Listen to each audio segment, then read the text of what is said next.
జై వారాహి మాత.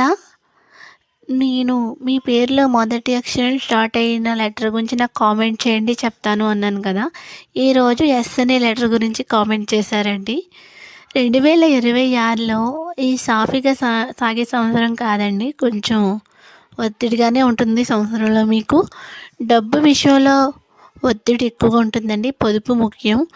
ఉన్న పని కొనసాగిస్తూ మంచిది, మార్పులు వద్దు. అంటే మీరు ఏదైతే ఉద్యోగం చేస్తున్నారో వేరే దానికి మార్పు చేయొద్దు, వేరే దాంట్లోకి వెళ్ళొద్దు, ఉన్న ఉద్యోగాన్ని కొనసాగించడం మంచిది అని చెప్తున్నానండి. కుటుంబంలో మాటల వల్ల సమస్యలు వచ్చే అవకాశం ఉంది. దాంపత్య జీవితం ఓపికతో నడుస్తేనే బాగుంటుందండి.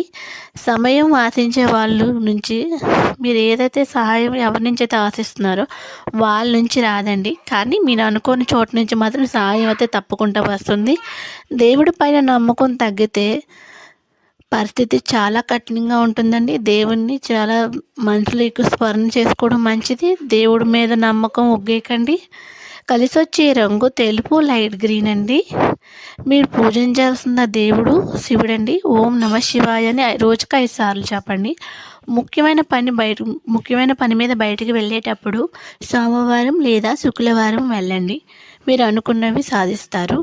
కాకపోతే ఈ సంవత్సరంలో కొంచెం మీకు ఇబ్బందులుగా ఉన్నాయి. నేను చెప్పినవి పాటిస్తే మీకు అంతా బాగుంటుందండి. జై వారాహి మాత.